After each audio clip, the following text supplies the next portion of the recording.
certain boundaries, and a lot of individuals have pushback. They want you to lower your guard at times. And mind you, this is not everybody, but for those who want that in the gray kind of relationship, right?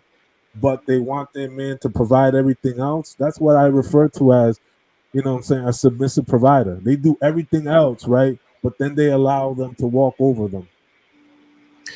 I would say, I would say, I'm a firm believer that if the right man comes along, that woman will submit, regardless if she wants to have a hot, automatically. regardless if she wants to have a hot girl summer, if she want to be a thought, she want to do whatever she want to. If the right man comes along, she is going to submit 100%, in my opinion.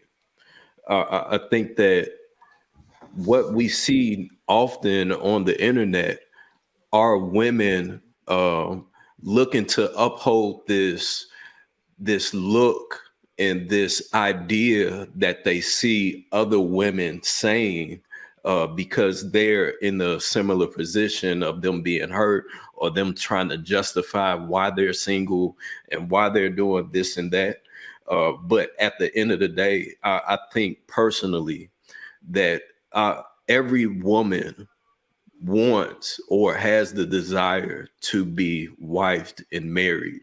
Now, are you that person to pull to make them or give them the desire to submit? That's that's the $1 million question, I suppose.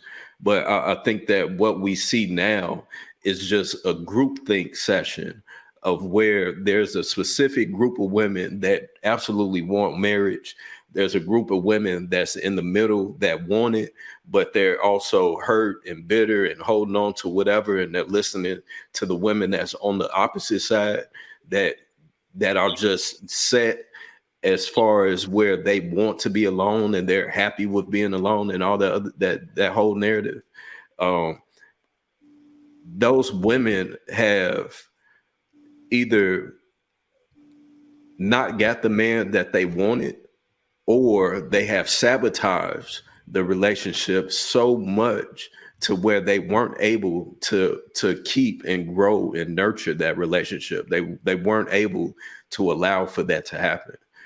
But I think naturally women have the desire to submit, to nurture, to give, to be that woman, that wife, the mother that they are literally built to be.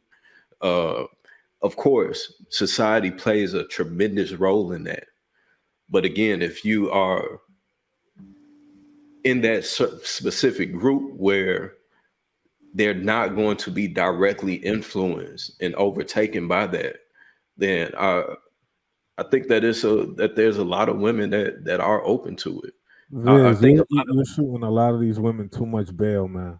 You're no, giving these women way too much bail, bro. Because no, I'm gonna say this. This is the reason why I feel you're giving way too much bail, because we're saying that a woman can operate outside of the premise of what a lady or a woman should be in the context of a relationship, and she's not submitted to the guy that she elected to entertain. But if the right guy comes, right, where she's been practicing all these things that don't align within a relationship, when the right guy comes and he has a frame and he has a structure, she hasn't been adhering or practicing anything that is in line with that relationship.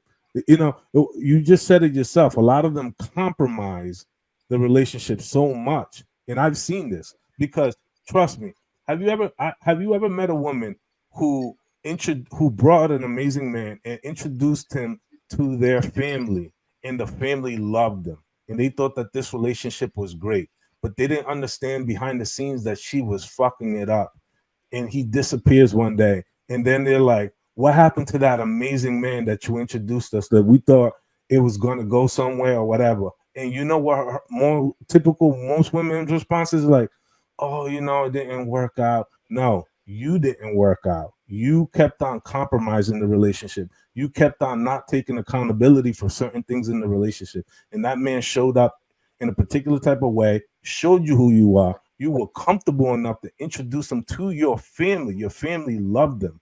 And for you to sit there and be able to be honest and transparent with them and say, I had the most amazing man that I could have seen to be the father of my children or husband, and I fucked it up. They can't fucking bear to look in the mirror and tell their people that they did that. They'll say it didn't work out, it wasn't meant to be. All these gray area conversations, as opposed to saying, I fucked it up. I had a real good thing and I let it go. And that's No, why they keep circling the wagon. I 100% agree with you, bro. But I believe that women and men do the same thing. I'm pretty sure that us men on this panel can say that we've fucked up and sabotaged some really great relationships with women. It's part of I hate to say it, but it's part of life. It's part of growing up, right? It's part of finding and becoming who it is that you are. It just comes with the territory. Sometimes we fuck up. Players fuck up too, right?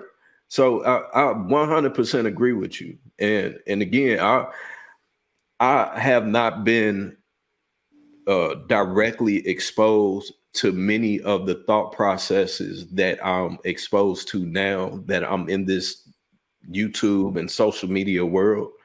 But a lot of the women that I know in person, they're not like that. They may not take accountability. Yeah, they may sabotage shit.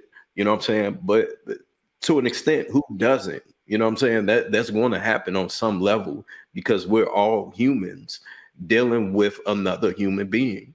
Anika would be a prime example. She said that she was with a guy for however long, through high school up until college, and she knew that this wasn't the guy. Dude could be a fucking stand up man. He could be an amazing husband right now and father. But for her, And that was he is. but for It's her for that somebody wasn't else. right. But for her, that he wasn't the one for her. So I get what you're saying. It's absolutely frustrating. It's absolutely heartbreaking for sure. But the harsh reality of it is that if that man or that woman isn't able to push that button on that opposite person, then it just may not work out.